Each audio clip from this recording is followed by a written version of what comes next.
In my first life, I was Maya Chen, wife and heiress.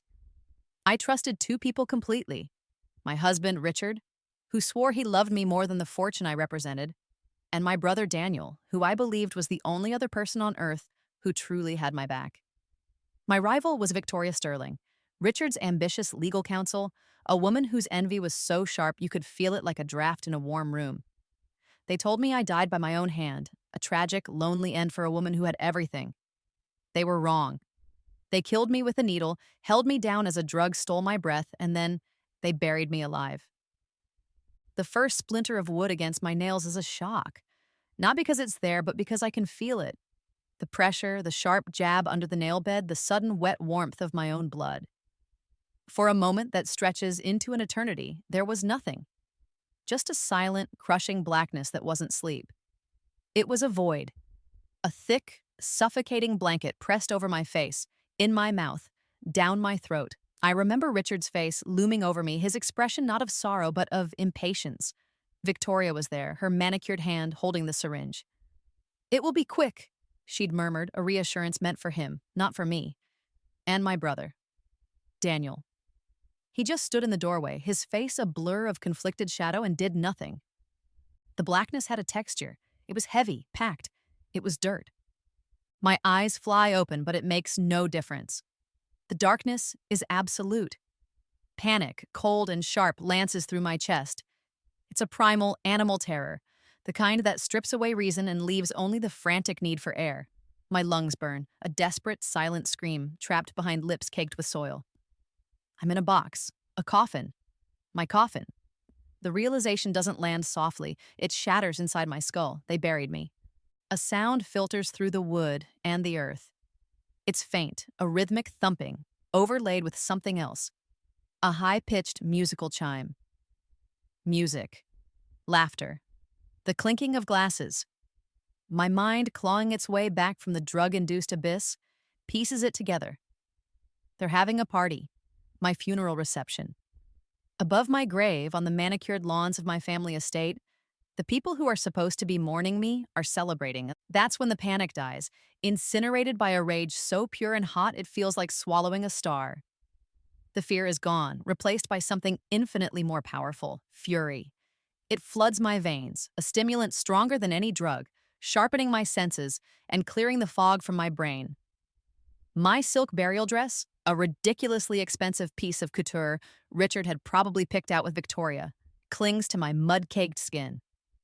My nails, once perfectly shaped and polished, are already bloody stumps, but I don't stop. I claw, I scrape.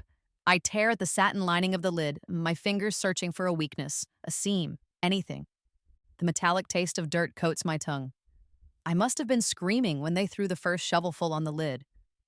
The memory is a ghost, a flicker of soundless terror. Now, my throat is raw, but the only sound I make is a low, guttural growl. The wood groans above me. A crack. A sliver of hope. I push, using my shoulders, my back, every ounce of strength I possess.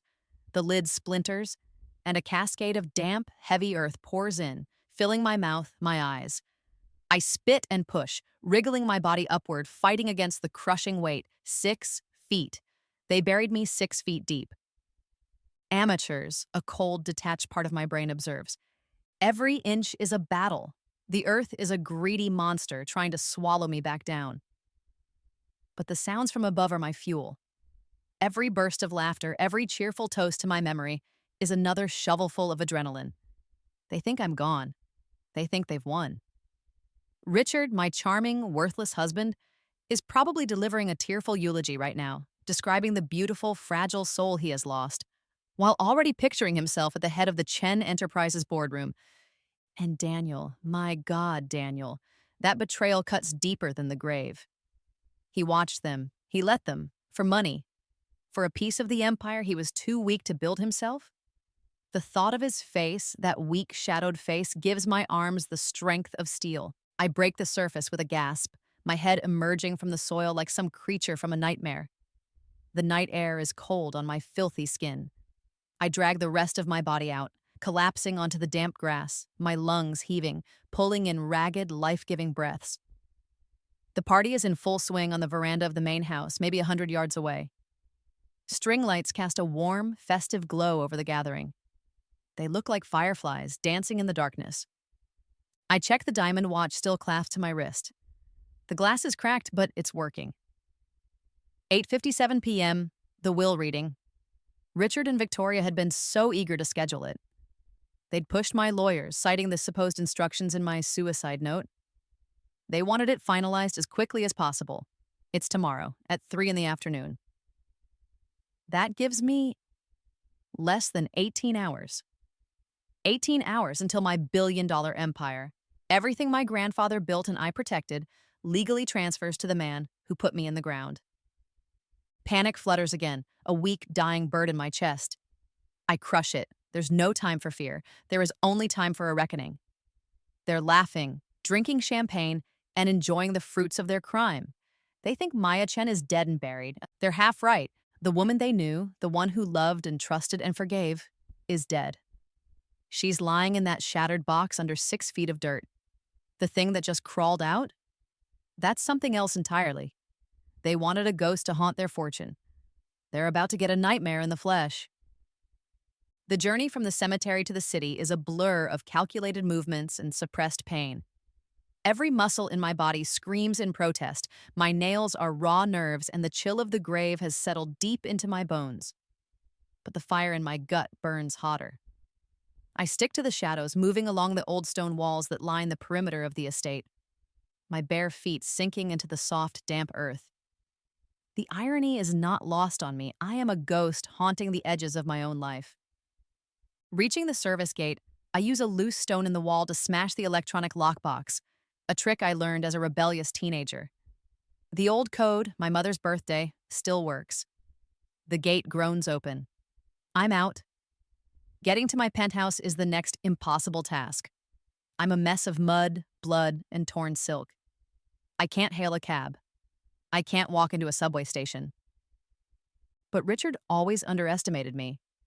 He saw the socialite, the heiress who attended charity galas and approved designs for the company's new product lines. He never saw the girl who learned to pick locks for fun, the woman who insisted on knowing every back entrance, every fire escape, every security blind spot of every building she owned. He thought my paranoia about personal security was a charming eccentricity. It was survival instinct. I make my way to a 24-hour laundromat a few miles away, a grimy place I'd once noted on a late-night drive. I use the emergency cash I keep stitched into the lining of my handbag, a habit my grandfather taught me. $200. Enough. I wash the dirt from my limbs in the foul-smelling bathroom, scrubbing my skin raw until it's pink and stinging. I buy a cheap sweatsuit from a vending machine and a pair of flimsy flip-flops. Anonymity is my shield. Under the flickering fluorescent lights, I'm no one. Just another piece of human detritus shuffling through the city at night. The service elevator of the Chen Tower hums silently as it ascends. My fingerprint, still blessedly mine, grants me access. It's a direct private line to the penthouse, bypassing the doorman and the lobby security Richard now controls. The doors slide open into the marble-floored service kitchen. The air is still, but it smells wrong. It's tinged with a cloying floral perfume. Victoria's. Rage, cold and precise, pushes me forward. The first thing I do is walk directly to the secure panel hidden behind a landscape painting in my study. It's a direct, hardwired phone, not connected to the building's main system. I dial a number I know by heart. After 3 rings, a calm, familiar voice answers. David. Mrs. Chen? This line. Is this an emergency? His voice is professional, but I can hear the underlying thread of confusion. The world thinks I'm dead. You could say that, I reply, my own voice a hoarse whisper. I clear my throat. Listen to me very carefully. Initiate code Nightingale. Now. There's a sharp intake of breath on the other end. Code Nightingale. It was a protocol we'd established years ago, a doomsday scenario. It freezes every single Chen asset, personal and corporate.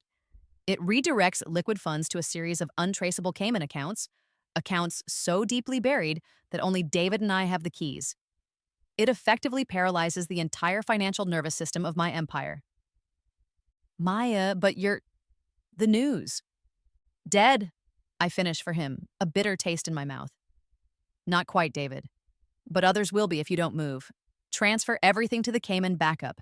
Everything. And lock Richard out completely. He's your husband. He's the executor. He'll contest this immediately, David says, his voice strained. He'll say I've lost my mind. Let him try, I hiss. He can't contest anything from a jail cell. I hang up before he can ask more questions. The machine is in motion. The first pillar of their new kingdom has just crumbled. I walk through my home, our home. It's been violated. In the master bedroom, Victoria's clothes are already hanging in my closet, a garish splash of color against my own muted silks and cashmeres. Her ridiculously expensive face creams litter the surface of my antique vanity. He didn't even wait a day. He didn't even have the decency to pretend. On the nightstand, next to a half-empty glass of whiskey, is a folded piece of my personal stationery. I pick it up, my hands trembling slightly. It's the suicide note. Forged, of course. My signature is close but not perfect. The prose is overly sentimental, filled with cliches about the pressures of my life, the emptiness of wealth. It's a pathetic, insulting imitation of my voice. But the handwriting. Underneath the careful forgery of my script, I can see the ghost of his. The aggressive, slanted loops. The sharp, decisive cross of "ot." It's Richard's. He wrote it himself. My phone buzzes. It's a text from David. A single line. Done. They just tried to wire $10 million to a holding company in Zurich. The transfer was blocked. A cold smile touches my lips. They were already looting the corpse. Then, a second text. Maya, this is important. Richard's lawyers moved up the final will reading. It's not at 3 p.m., it's at 9 a.m., tomorrow morning. He's citing a clause in the note about wanting things settled quickly. Once that document is signed by the board, he has total control. The room spins. 9 a.m. The clock has been reset. I don't have 18 hours. I have less than 12. 12 hours to prove I'm alive, expose a murder plot, and dismantle a conspiracy that goes right to the heart of my family. I look at the suicide note again, the paper crinkling in my tight grip. They planned it all. The drug, the burial, the fake note, the quick will reading. They thought of everything. Almost everything. They didn't plan on me clawing my way out. The hotel across the street is a monument to faded glamour, its windows like tired eyes staring at the glittering new money spire of Chen Tower. Getting a room was a risk. I paid in cash, my face obscured by the hood of my cheap sweatshirt, my voice a low rasp they wouldn't remember. I told the bored night clerk my luggage had been lost by the airline. He didn't care, he just wanted the money. Now I sit in the darkness of my room, the only light coming from the sprawling panorama of my own penthouse, blazing with life across the street. I don't need the cheap binoculars I bought. Their celebration is a spectacle. The terrace is crowded. I can see the familiar silhouettes of my board members. Harrison Gray with his booming laugh and treacherous eyes. Evelyn Reed, sharp and silent, always watching, always calculating. They're all there, sipping champagne that I paid for, standing on flooring I chose, mourning my loss with predatory smiles. Richard is playing the part of the grieving widower to perfection. He moves through the crowd with a somber grace, one hand clutching a glass, the other patting shoulders, accepting condolences. He looks handsome in his tailored black suit, his face a mask of tragic dignity. Only I can see the tension in his shoulders, the frantic energy just beneath the surface. And then there's Victoria, draped in a backless emerald gown that I recognize from a recent couture show. She's by his side, the supportive friend, the pillar of strength. She touches his arm gently, her expression one of profound sympathy. Liars, the both of them. They're vultures circling a carcass they killed themselves. I watch them for what feels like hours, a cold, detached observer of my own funeral party. The rage from the grave has cooled, solidified into something harder, sharper. It's a diamond of pure hatred. I don't just want to expose them. I want to ruin them. I want to strip away everything they have, everything they are, and leave them with nothing but the rubble of their ambition. Then, it happens. I see Richard's posture change. He stiffens. He brings his phone to his ear, his back to the crowd. Even from this distance, I can see the color drain from his face. He turns, gesturing frantically at Victoria. She follows him inside, out of view of their guests. But they forgot about the floor-to-ceiling windows of the master suite. My suite. I focus the binoculars. The image swims into clarity. Richard is pacing, his movements jerky, animalistic. He's screaming into his phone, his face contorted in a mask of fury and panic. Victoria stands with her arms crossed, trying to project an aura of calm, but her jaw is tight, a muscle twitching in her cheek. I can't hear them, but I don't need to. I can imagine the conversation. The accounts are frozen. The transfers are blocked. Everything is locked down. Richard hurls his phone across the room. It shatters against the far wall. He grabs his hair with both hands, a picture of impotent rage. Victoria steps toward him, her hands raised in a placating gesture. This I need to hear. My own phone, a burner I bought with the sweatsuit, is already connected to the penthouse's internal security system. Richard updated the software, but he didn't change the master access protocols I had installed. He never even knew they existed. I tapped the screen, activating the microphone in the master bedroom smoke detector. Their voices, tinny and laced with static, fill my ear. Impossible! How? Richard is yelling, his voice raw. I don't know. Victoria snaps back, her composure finally cracking. The banks are stonewalling. They're citing a Nightingale protocol. Does that mean anything to you? No, it's her private banker, that worm David. He must have lost his nerve. He can't do this without her explicit command, Richard. We both know that. Someone knows. Someone is alive who shouldn't be. The terror in her voice is a sweet symphony to my ears. Who? We watched her die. I checked her pulse myself. No breathing, no heartbeat for 20 minutes. She was gone. Then explain why every cent we have, every Chen asset just vanished into thin air. Victoria's voice rises, bordering on hysterical. The board members are getting nervous. Harrison just asked me about the quarterly report. What am I supposed to tell him when our corporate accounts have zero balance? There's a long silence. I can see Richard staring at Victoria, a new, dawning horror in his eyes. Maybe, Victoria says, her voice dropping to a conspiratorial whisper. Your wife was smarter than you thought, darling. Don't call me that, he snarls. This is your mess, too. That drug was your idea. An idea that was supposed to make us rich, not leave us standing here with nothing but a dead body we can't even pay to keep buried. The warm, golden light from the penthouse feels like a spotlight on their ruin. It contrasts so sharply with the cold, absolute darkness of my hotel room, with the cold, absolute certainty in my heart. They're trapped, they're blind, they're panicking. And I am sitting here, across the street, a ghost at their feast pulling the strings. The plan begins to form, not as a single idea, but as a series of calculated steps. A domino rally of destruction. Freezing the assets was the first push. Now, for the next. They think someone helped me. They're looking for a confederate, a loose end. They're looking in the wrong place. They should be looking in the grave. For the next few hours, I become a digital phantom. The burner phone is my weapon. The hotel's spotty Wi-Fi my gateway. I work methodically, my fingers flying across the tiny screen, my mind a cold engine of logic and fury. Richard thought my obsession with technology was just another hobby, like my collection of first edition novels or my patronage of the opera. He never understood that for me, information wasn't a hobby. It was armor, and now it was my arsenal. I start with Richard's secondary laptop, a sleek, encrypted device he kept in his office safe. He thought I didn't know the password, but I'd watched him type it in once, months ago, his fingers moving in a familiar pattern. Our wedding anniversary, followed by Victoria's initials. The arrogance of it was breathtaking.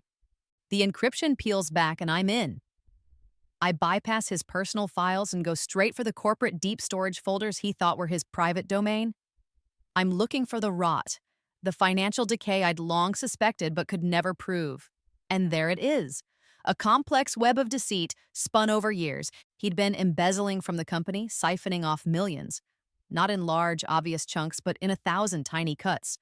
Inflated invoices, ghost employees, consulting fees paid to shell corporations. The shells are all registered in obscure jurisdictions. Panama, the British Virgin Islands, Cyprus.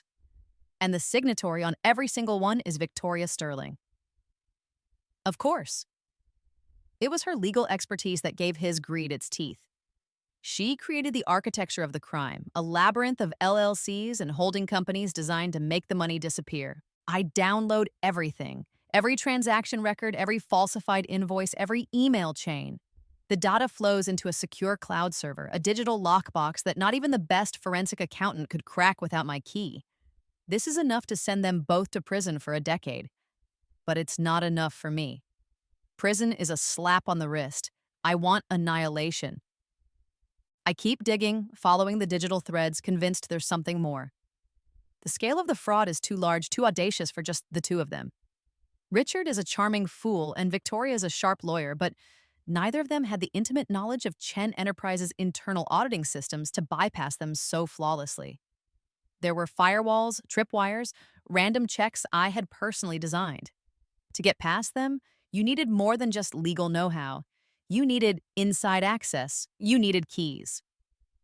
My search takes me to a hidden partition on the hard drive, a folder labeled Contingencies. It's protected by another layer of security, a biometric scan. Richard's fingerprint. I almost laugh.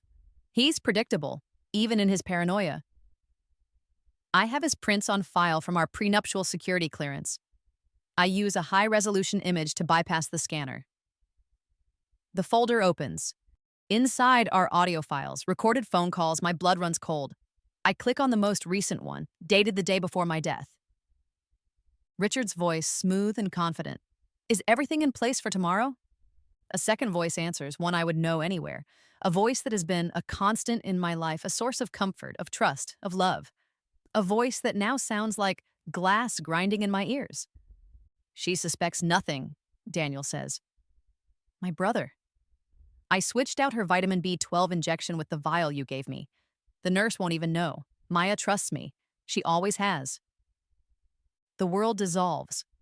The hotel room, the screen, the distant city lights.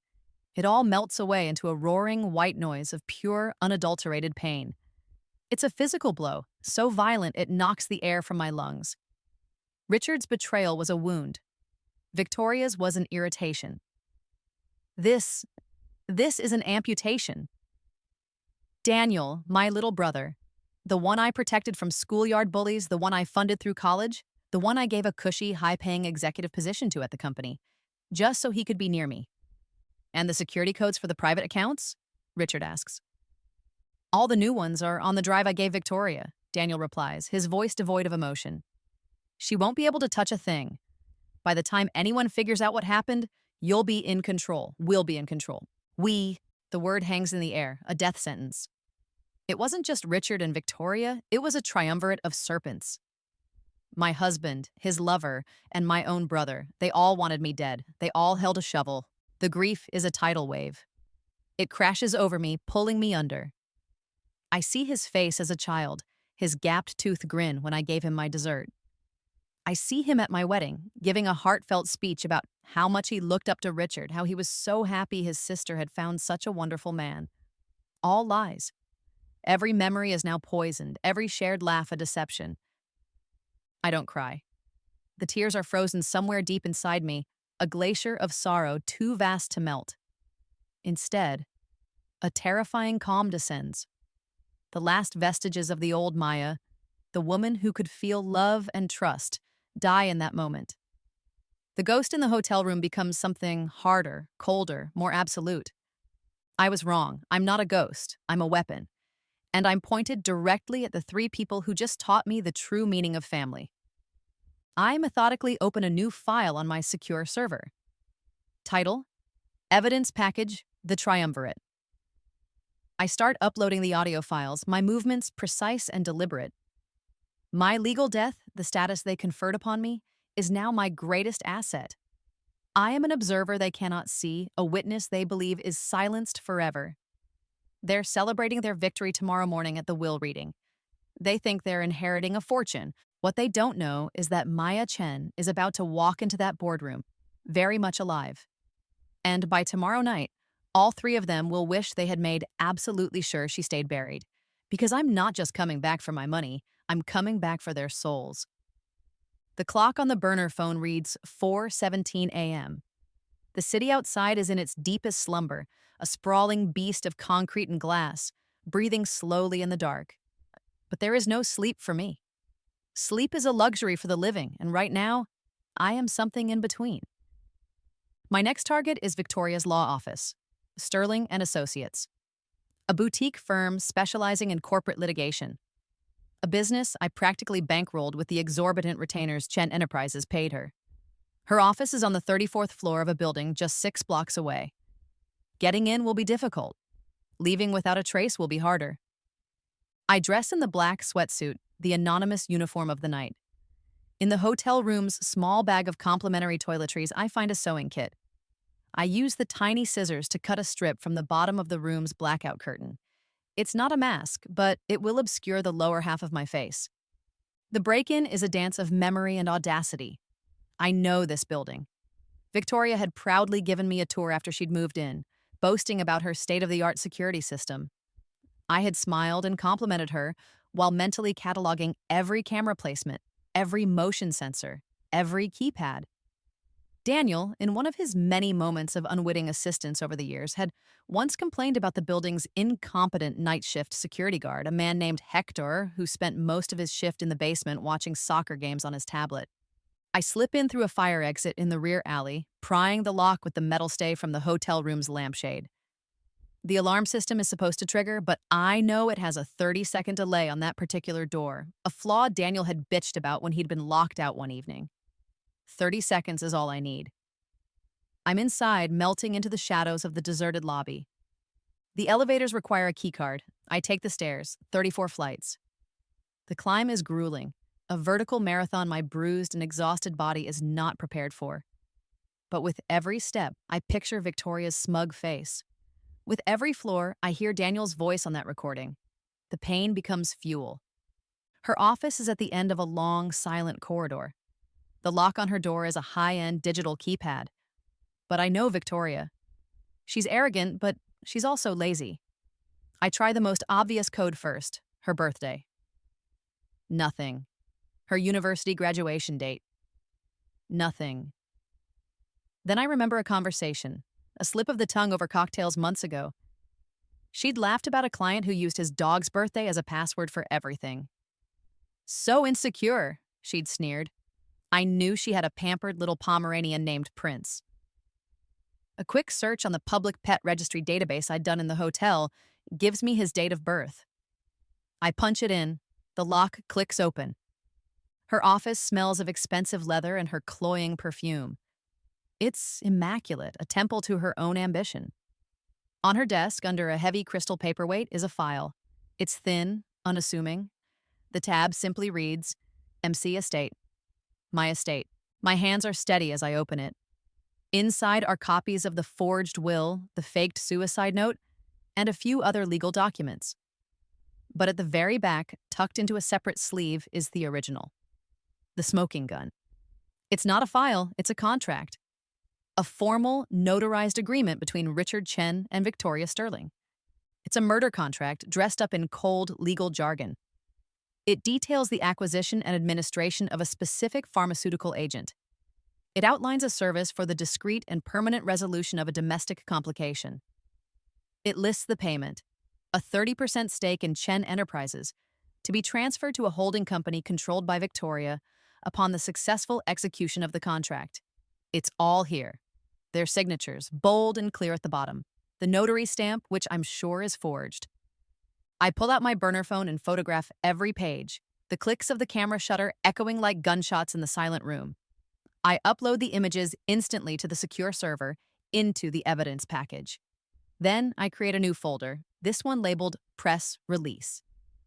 I draft a short, explosive email attaching the photos of the contract. I address it to the breaking news desks of every major news outlet in the country. And I set it to send, on a timer, 8 a.m., 1 hour before the will reading. A sound from the hallway. Footsteps, the night guard. Hector must have finished his game. My heart hammers against my ribs. I don't move. I don't breathe. The footsteps grow closer, slow, shuffling. They stop right outside her door. I see the doorknob jiggle. He's checking the doors. My blood turns to ice. I left it unlocked. The knob turns. The door starts to creak open. Just then, a phone rings from down the hall. Hector mutters a curse in Spanish and the footsteps retreat. A false alarm, a stroke of luck. I don't believe in luck, but I'll take it. I slip out of the office, wiping the doorknob clean with the fabric of my sleeve. I take the stairs down, my descent much faster, fueled by a new surge of adrenaline. Back in the anonymous squalor of my hotel room, I allow myself a moment. I've done it. I have the proof. The embezzlement, the conspiracy, the murder contract.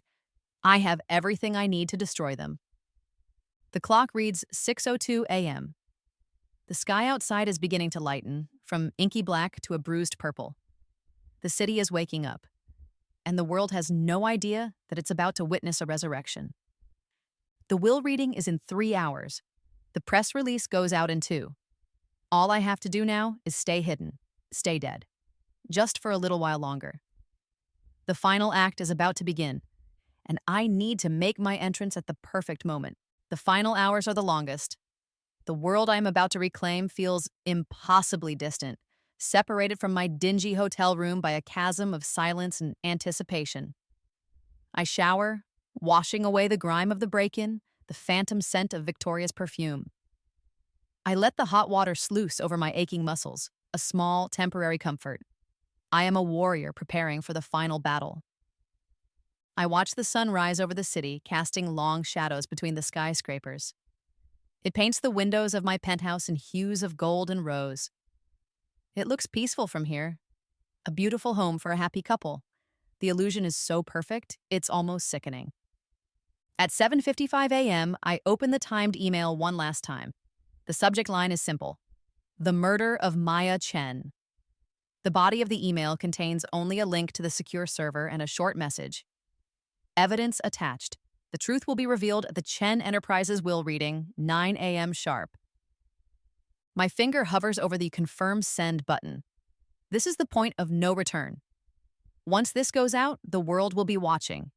The chaos will be instant, the fallout nuclear. A small, treacherous part of me, a remnant of the woman I used to be, hesitates. It whispers of consequences, of scandal, of the destruction of a family name. I crush that voice without mercy. They destroyed the family. They murdered the name. I am merely the one writing the obituary. I press confirm. For the next hour, I do nothing but watch. I imagine the newsrooms, the frantic editors, the lawyers being woken by panicked calls. The first ripples of the tidal wave are spreading. At 8:45 a.m., I leave the hotel. I am no longer the hooded phantom. I spent 200 of my grandfather's emergency dollars on a new identity. At a 24-hour department store, I bought a dress, a simple, elegant sheath of navy blue. I bought shoes, makeup, and a hairbrush.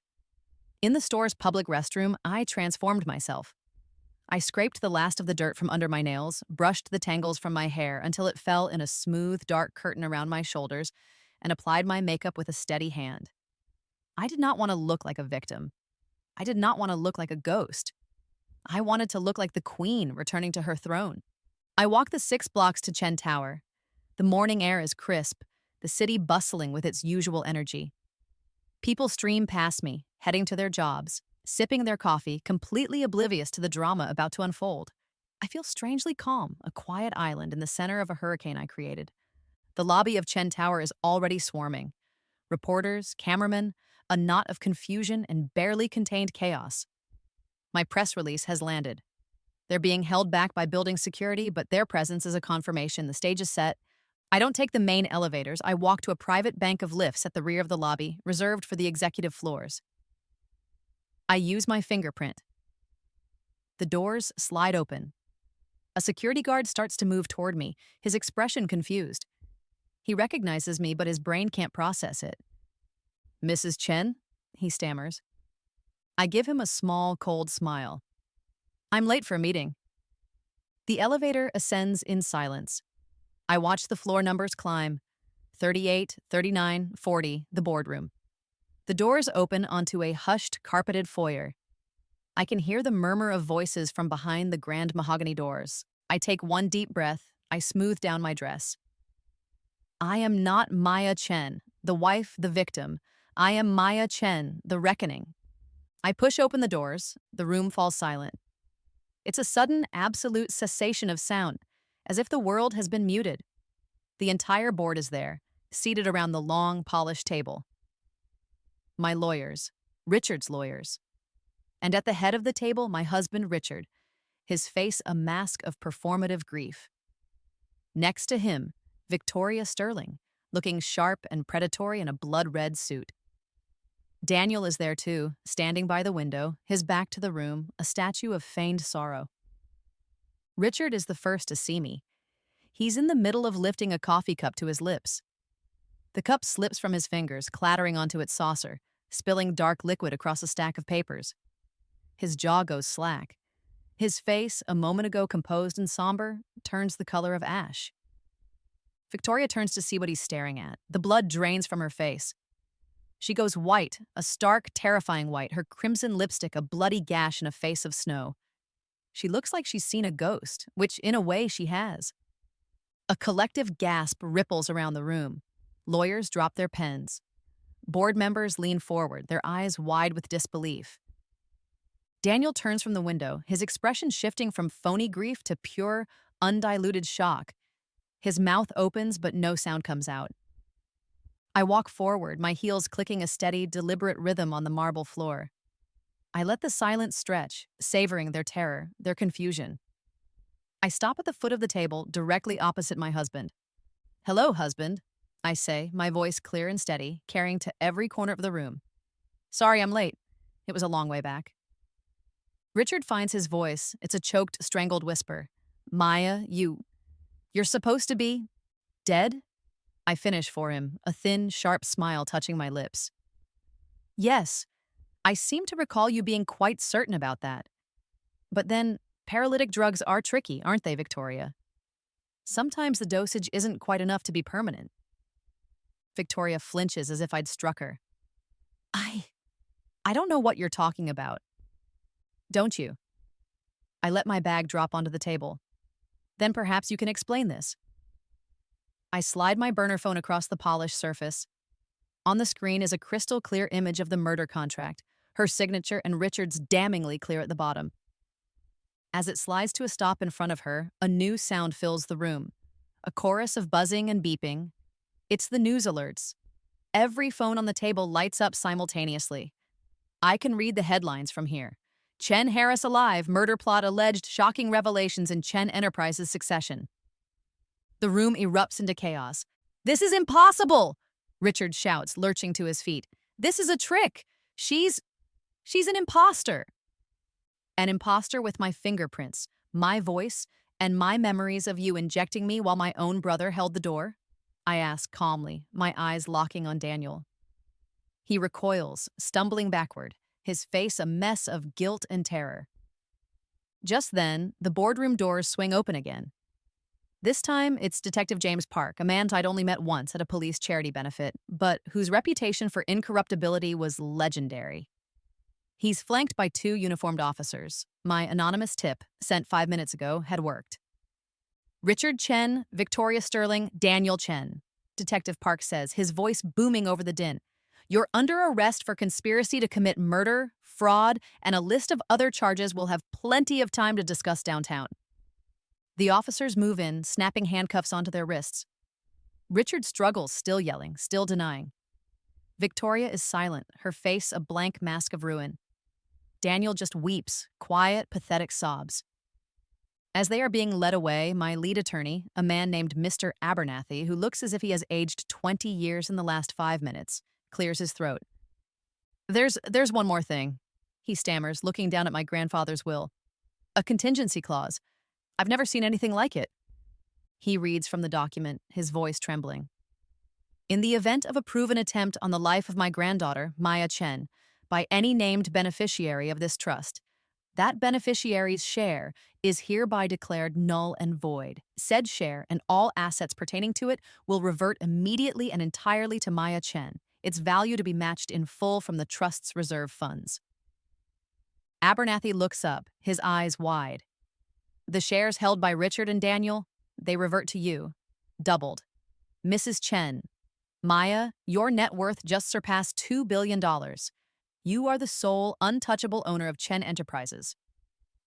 The room is silent again, a different kind of silence now, the silence of awe, of fear. Richard stops struggling. He looks at me, his eyes filled with a hatred so profound it's almost impressive. He finally understands. He didn't just fail to kill me, he made me invincible. As the officers lead him toward the door, his wrists shackled behind his back, Richard's eyes meet mine one last time. They are filled with a dawning, bottomless despair. He sees the smoldering ruins of his life, and he sees the architect of that destruction standing before him, calm and victorious. I walk over to him, stopping just inches away, close enough to speak in a voice meant only for him. "I'm keeping the penthouse," I whisper, my voice as soft as silk and as sharp as glass. "But you can have the coffin. I left it a little messy, I'm afraid." I see the last flicker of hope die in his eyes. He understands. I didn't just survive. I remember everything. 6 months later, the city looks different from the 40th floor. The view from my new office, the one that used to be Richard's, is panoramic. It's a vista of power, of endless possibility. The glass walls seem to disappear, leaving me suspended over the sprawling metropolis that is now, unequivocally, mine. Chen Enterprises, my enterprise, is thriving. Under my sole direction, profits are up 30%. We've cut the dead wood, streamlined operations, and launched 2 new aggressive ventures that have the market reeling. The old board, the one full of smiling vultures, has been replaced. The new board fears me, and I prefer it that way. Fear is a much more reliable motivator than loyalty. The media frenzy was biblical. The Lazarus heiress, they called me. The woman who crawled back. The story was a global sensation for weeks. I gave one, and only one, interview. I told them the truth, sparing no detail. I let my rage be seen, my pain be felt. I didn't want their pity. I wanted their understanding. I wanted every woman who had ever been underestimated, betrayed, or silenced to see that you can come back from the abyss, and you can come back with teeth. Richard and Victoria were convicted on all counts. Their trial was a formality. The evidence was a mountain they couldn't hope to climb. They each received 20 years to life in a maximum security prison. Sometimes when I'm feeling particularly poetic, I look up the prison's location on a map. It's a grim, concrete box far from the city lights, a fitting tomb for their ambition. I imagine them in their matching jumpsuits, growing old and gray, haunted by the ghost of the woman they failed to kill. Daniel's betrayal was the wound that festered. It was the deepest cut. He pleaded guilty, taking a deal that got him a reduced sentence of 10 years. In his confession, he said he did it because he was weak, because Richard had preyed on his insecurities, his jealousy of my success. He said he was sorry. I read his confession and I felt nothing. The love I had for my brother died in that grave, and no apology could ever resurrect it. Watching him lose everything, seeing his name dragged through the mud alongside the others, that was the only justice that mattered. It made the memory of the grave dirt under my fingernails, the taste of it in my mouth, almost worth it. I have a new security team now. They are the best in the world, loyal to me and me alone. They have one standing, non-negotiable protocol, a small quirk of their new billionaire boss. When I retire for the evening, before the alarms are set and the house is locked down, the head of my detail performs a final check. He places 2 fingers gently on the side of my neck, feeling for the steady, rhythmic beat. He checks for a pulse. Twice. Some fortunes are built on dreams. Mine is built on survival. And as I've learned, some fortunes are worth crawling back from the dead for.